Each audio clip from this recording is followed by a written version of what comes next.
इसमें देखते हैं जो लेसन था कार्यकर्ता कार्यस्थल, ठीक है, उसके तहत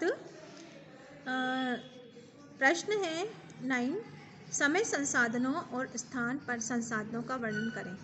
समय संसाधन, समय एक अद्वितीय संसाधन है जिसे न तो कोई किराए पर ले सकता है और नहीं खरीद सकता है और नहीं अधिकाधिक प्राप्त कर सकता है। इस प्रकार समय सीमित है, उसे दोबारा प्राप्त नहीं किया जा सकता। समय को वर्षों, महीनों, दिनों, घंटों, मिनटों, सेकंडों में मापा जाता है। हमें हर रोज़ 24 घंटे का समय मिलता है जिसका प्रयोग हम अपनी इच्छानुसार कर सकते हैं। महत्वपूर्ण यह है कि हम उस समय का उपयोग कैसे करते हैं। समय का सही प्रबंधन न किया जाए तो लाख नियंत्रण के बावजूद वह हाथ से निकल जाता है। व्यक्ति कितना ही महत्वपूर्ण क्यों न हो, वह समय को रोक नहीं पा सकता है, न ही इसकी गति की तेज या धीमा कर सकता है। बीता हुआ समय कभी वापस नहीं आता है।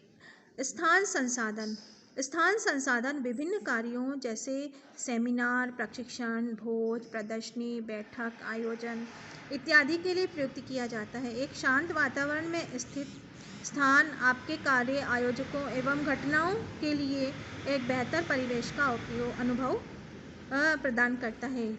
घर से बाहर कार्यस्थल पर विभिन्न गतिविधियां संचालित की जाती है। उल्लेखनीय है कि उत्तम डिजाइन वाला कमरा खुलेपन का एहसास कराता है, जबकि वही कमरा अगर ठीक ढंग से व्यवस्थित न हो तो देखने में छोटा या अस्त व्यस्त प्रतीत होगा। हम संसाधनों की बात कर रहे हैं, ठीक है, होगा। स्व प्रबंधन में शामिल स्थान नियोजन, योजनानुसार उसकी व्यवस्था, उसके क्रियान्वयन और कार्यकारिता और सौंदर्य बोध की दृष्टि से मूल्यांकन।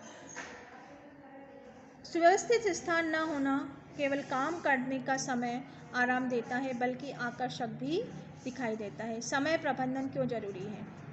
तेजी से बदलती हुई आज की जीवन शैली में घर, स्कूल, काम में हमारी अपेक्षाएं और जिम्मेदारियां बढ़ गई है, इसलिए समय का प्रबंधन महत्वपूर्ण हो गया है। सफल होने के लिए समय प्रबंधन कौशल विकास करना जरूरी है। जो लोग इस तकनीक का उपयोग करते हैं वे कृषि के लेकर व्यापार, खेल, सार्वजनिक सेवा, अन्य सभी व्यवसायों, निजी जीवन तक जीवन के हर क्षेत्र में सफलता प्राप्त करते हैं। समय प्रबंधन आपको कार्य के साथ साथ समुचित विश्राम, मनोरंजन का अवसर भी प्रदान करता है, ठीक है। 11वें प्रश्न की बात कर लेते हैं। समय और कार्यविधि योजना को विभिन्न चरणों में चर्चा करें। समय कार्यविधि योजना के विविध चरण हैं। समय कार्यविधि योजना के प्रमुख चरण निम्नलिखित हैं। अपना कार्य यथाशीघ्र शुरू कर दें। कार्य को टालने से, उसके बचाव का उपयोग करने से समय नष्ट ना करें। विद्यार्थी घर पहुंचकर थोड़ी देर विश्राम कर भोजन करना चाहिए, फिर स्कूल का काम शुरू कर देना चाहिए। उसे दिन के समय समाप्त होने पर तक टालना नहीं चाहिए। नियमित दिनचर्या से कार्य करें। हर काम निष्पादन करने के लिए समय तय करें और फिर तयशुदा उसे निपटाएं, जैसे स्कूल का काम पूरा करना, घर का कामकाज करना, फिर अन्य कार्य करना। अपने कार्यों को प्राथमिकता तय करें। कोई भी नया काम हाथ में लेते समय सुनिश्चित कर लें कि यह पहले से चल रहे कार्यों का प्रभाव तो नहीं डालेगा। एक ही समय में बहुत अधिक गतिविधियां शुरू ना करें। समय कम हो या कार्य अधिक हो तो अनिवार्य गतिविधियां पहले पूरी करें। जैसे यदि किसी छात्रा के कक्षा में परीक्षा होनी है तो उसे कक्षा के लिए पढ़ना चाहिए, फिर स्कूल का काम करना चाहिए, बाद में अन्य गतिविधियों में लगना चाहिए।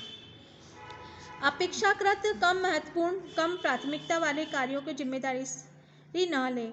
कम समय हो तो हाथ में काम ज़्यादा हो और कम महत्व वाले काम को न करें। उदाहरण के लिए यदि छात्र अगले दिन का ये कोई काम पूरा करना हो तो टेलीविज़न देखना टाल सकते हैं, ठीक है। बड़े काम को, सुविधाजनक गतिविधियों को एक श्रृंखला में छोटा विभाजन करके दिन भर के स्कूल के काम, बड़े काम को विषयों के अनुसार छोटे छोटे कामों में बांटा जा सकता है। उन कामों पर ऊर्जा तथा समय नष्ट न करें जिन पर बहुत ध्यान देने की जरूरत हो। एक समय में एक काम देखें, जब तक वह पूरा ना हो जाए उसे बीच में ना छोड़ें। गतिविधियों की सूची में आरंभ व अंत का समय निर्धारण करें। बिना समय लगाए घर पर विषय के लिए उपयुक्त समय निर्धारित करें। पूरे दिन के लिए अपनी गतिविधियों और कामों को एक सूचीबद्ध समय सारणी जिसमें फुर्सत के समय को भी शामिल करें। यह आपके हर काम के लिए समय प्रबंधन में सहायक होगा। समय प्रबंधन साधन कौन से हैं? समय प्रबंधन के कुछ साधन निम्न हैं। किए जाने वाले कार्यों को सरल सूची इससे आपको गतिविधियों करने के लिए कारणों और उसको पूरा करने में समय सीमा पर पहचान करने में मदद मिलेगी। दैनिक साप्ताहिक योजना सारणी, दीर्घावधि योजना सारणी,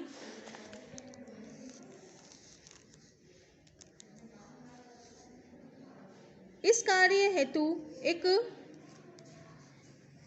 मासिक चार्ट का प्रयोग करें ताकि आप आगे की योजना बना सकें। दीर्घावधि योजना सारणी आपके लिए समय का संरचनात्मक योजना बनाने हेतु याद दिलाने में काम आएगी। स्थान प्रबंधन की परिभाषा दें। घर से भीतर स्थान नियोजन के सिद्धांतों पर चर्चा करें। स्थान प्रबंधन की परिभाषा है। स्थान प्रबंधन किसी स्थान को बेहतर तरीके से करने की प्रक्रिया। यह किसी स्थान को पहले से बेहतर बनाने के पहले से सुव्यवस्थित वांछित मानक संचालन बनाए रखने के लिए विभिन्न कार्य योजनाओं के माध्यम से किया जाता है। स्थान प्रबंधन निजी, सार्वजनिक, स्वैच्छिक संगठनों और प्रत्येक के निम्नलिखित प्रयासों द्वारा किया जा सकता है। स्थान प्रबंधन में शामिल स्थान का नियोजन, योजनानुसार व्यवस्थित, उसके उपयोग करने की योजना का क्रियान्वयन और कार्यकारिता, सौंदर्यबोध की दृष्टि से उस मूल्यांकन। सुप्रबंधित स्थान कार्य करते समय आराम देने वाले आकर्षक दिखाई देता है। घर के भीतर स्थान नियोजन का सिद्धांत। घर के कार्यक्षेत्र में डिजाइन तैयार करते समय स्थान का इष्टतम उपयोग करने के लिए योजना बनाना जरूरी है। घर के भीतर के डिजाइन तैयार करते समय ध्यान रखना भी बहुत ही महत्वपूर्ण है। एकांतता, यह स्थान नियोजन का महत्वपूर्ण सिद्धांत है। एकांतता, इसके दो पहलू हैं। महत्वपूर्ण पहलू होता है भीतरी एकांतता। इस कमरे में दूसरे कमरे के एकांत के भीतरी एकांत करते हैं। घरों में कमरे स्थिति, दरवाजा स्थित, छोटे गलियारे, लॉबी व्यवस्था आदि सुव्यवस्थित नियोजित द्वारा स्थिति बनाई जाती है। स्क्रीन पर पर्दे लगाकर भीतरी एकांतता बनाई जा सकती है। बड़े परिवार वाले घरों में स्त्रियों एकांत सुनिश्चित करने के लिए उद्देश्य से उसके घर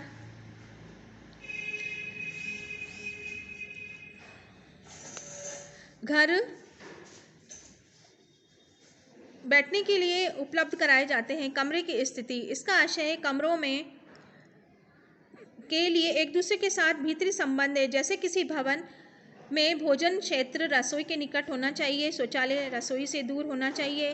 खुलापन, यह रखने वाले कमरे खुलेपन का आभास कराते हैं। उपलब्ध स्थान व उपयोगी पूरी तरह से होना चाहिए।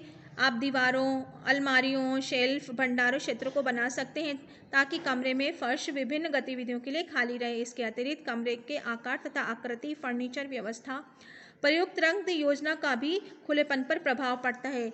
सही अनुपात वाला आयताकार कमरा उसी आयाम के वर्गाकार कमरे की अपेक्षा अधिक खुला दिखाई देगा। इसी प्रकार गहरे रंग की अपेक्षा हल्के रंग का प्रयोग से कमरा बड़ा और खुला हमें आभास देता है। फर्नीचर की व्यवस्था, कमरे की योजना बनाते समय यहाँ रखे जाने वाले फर्नीचर की योजित विचार किया जाए, केवल अपेक्षित फर्नीचर ही रखा जाए। फर्नीचर इस प्रकार व्यवस्थित किया जाए कि चलने फिरने में खुली जगह हमें प्राप्त हो। स्वच्छ का आशय, कमरे में भरपूर रोशनी हो, हवादार, सफाई, स्वच्छता की सुविधा हो, मकान में रोशनी के स्रोत हो, खिड़कियाँ, बल्ब, ट्यूबलाइट, वायु संचालित तो मकान की खिड़कियाँ, दरवाजे तथा रोशनदान की इस प्रकार बनाया जाए ताकि अधिक से अधिक हवा का आगमन हो सके। खिड़कियाँ एक दूसरे के सामने हो और हवा का आगमन अच्छा रहता है।